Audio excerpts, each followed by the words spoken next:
campos antes de la siembra. Pero con la aparición de la soja transgénica pasa a ser usado en todas las etapas de la campaña, y allí es donde empiezan los problemas y donde finalmente la EPA termina cambiando la clasificación de glifosato a medianamente peligroso. Roundup, que en un principio tenía un 40% de principio activo, va cambiando, con lo cual llegamos de un 40% que tiene aquel primer Roundup a un Roundup Full Max que tiene un 74% de principio activo.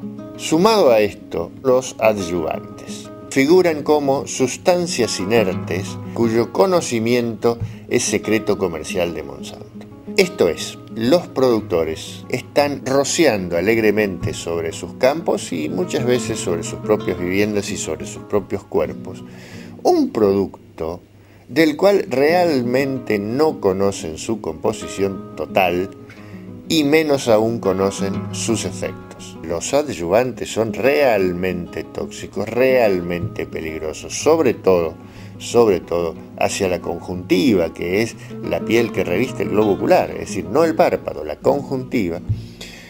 Y además tienen efectos comprobados cancerígenos y fetotóxicos. En realidad, lo que se hizo fue reemplazar distintos agroquímicos por más cantidades de glifosato. Y sumado a eso, dosis de glifosato que ni siquiera están experimentadas. No hay nuevos estudios que me digan a mí, como ingeniero agrónomo, ese glifosato aplicado de esta nueva manera, en estas nuevas dosis, ¿qué genera en el ambiente? Más allá de la droga del glifosato, hay una serie de subproductos que son de cola, que son residuos, que ni siquiera están declarados y que generan un montón de inconvenientes al medio ambiente. Cualquier monocultivo, ya sea soja, maíz, eucalipto, lo que sea, va a explorar el suelo de la misma manera. Si yo año tras año repito ese cultivo, ese suelo se va a ver altamente perjudicado. Por ese motivo se incrementaron los aportes de fertilizantes químicos, con lo cual los productores también se vieron mayormente endeudados. Pero ese nuevo aporte no consigue de ninguna manera sustituir lo que se va extrayendo por esta práctica del monocultivo. Los agrocombustibles industriales requieren amplias aplicaciones de fertilizantes petroquímicos, lo que contribuye intensamente a la emisión de óxido nitroso, gas de efecto invernadero 300 veces más potente que el dióxido de carbono. Los fertilizantes químicos tienen un altísimo impacto en el calentamiento global. Está claro, no cabe demasiada discusión sobre el hecho de que destinar tierra para hacer cultivos que luego se destinan a combustibles es limitar el uso actual o potencial de esa tierra para producir alimentos. Esto no es discutible, como en realidad nunca fue discutible que cuando se hacía algodón en mucha mayor superficie o lino en mucha mayor superficie con un objeto textil, se estaba dejando de producir alimentos. El tema es que importaba menos cuando podíamos decir que el mundo estaba con menores niveles de tensión en la demanda de alimentos, y hoy importa mucho. Importa mucho que Estados Unidos tiene más del 25% de la superficie de maíz a producir etanol, porque eso encarece el precio del maíz y a consecuencia de eso encarece el precio de todos los otros cereales sustitutivos. Hay una comunicación inmediata entre los precios. O sea, la competencia de precios y de disponibilidad de tierra a consecuencia de la irrupción de los biocombustibles, especialmente del etanol a partir de maíz, es obvia, diría de toda obviedad, no la discute nadie.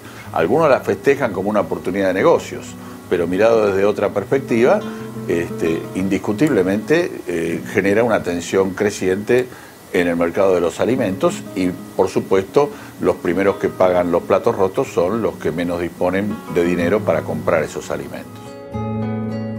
Dice el INTA que los niveles de fósforo han disminuido peligrosamente en la región pampeana. Es la soja uno de los cultivos más extractivos de fósforo, potasio, azufre magnesio y nitrógeno. Cuando empezaron a ver los déficits que se estaban produciendo en el suelo, obviamente se incrementaron las dosis de fertilizantes.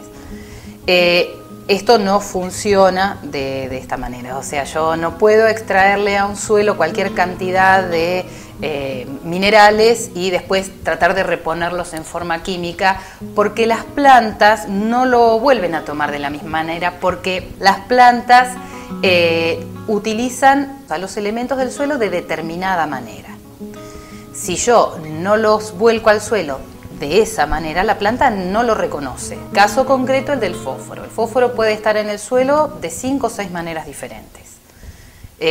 La forma más usual en el cual un productor lo devuelve al suelo es como superfosfato triple.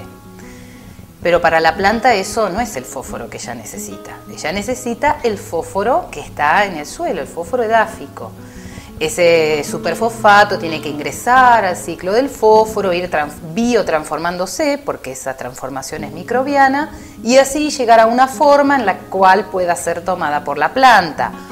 Por lo tanto, puede seguir diferentes derivas en el suelo. Si yo agrego 100 partes, con suerte 10 llegan a la planta. El análisis económico, sin considerar los recursos naturales como el suelo, no refleja el verdadero valor del producto en el mercado. Bueno, las estructuras de costos de producción de biocombustibles que muestran los fabricantes es muy similar a la estructura de costos que se plantean para cualquier producto agropecuario en general. Cuando uno ve las planillas de costos, uno ve que en el caso de los biocombustibles el grueso del costo está dado por la materia prima, o sea, por el grano, que en este caso, en el caso de Argentina, es básicamente el grano de soja. El resto de los costos que contabilizan para la producción de biocombustible tienen que ver con, por ejemplo, la mano de obra, la energía, los impuestos, etcétera, pero en ningún momento uno puede encontrar en la contabilidad de estos costos, inclusive esto no se visualiza tampoco en la contabilidad de costos de la producción de granos, lo que implica de pérdida de nutrientes y de agua del suelo a nivel de recurso, considerado de recurso. En este caso esto no es parte de la contabilidad de la empresa, porque en todo caso no es una erogación que tienen que hacer las empresas que están produciendo biocombustibles, y en todo caso esto parece ser una erogación para el país, que está perdiendo los nutrientes y el agua con cada una de las cosechas, pero que no entra en la contabilidad de la economía tradicional. Esto es prácticamente, bueno, uno de los déficits de la economía tradicional, que no contempla justamente esta utilización de un recurso determinado, que en definitiva es un recurso de la sociedad en su conjunto, ¿no?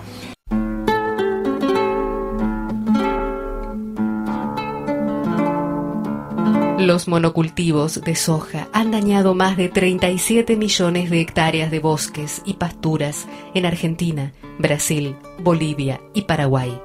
La deforestación sigue amenazando la supervivencia de pueblos cuyo sustento e identidad cultural dependen de los bosques.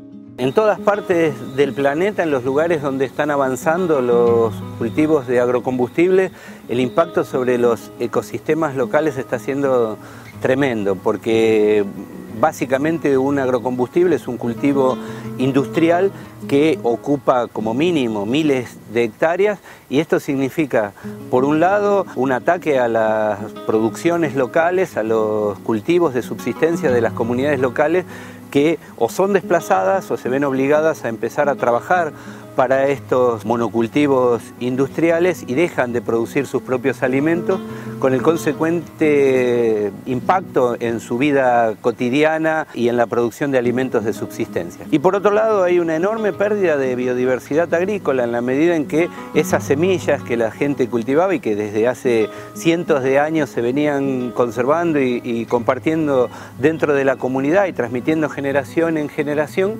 se pierden, se dejan de guardar, se dejan de cultivar, y como se vivió durante todo el siglo XX, se empieza a perder una enorme cantidad de biodiversidad agrícola que necesitamos conservar, porque es uno de los grandes patrimonios que tenemos como pueblo.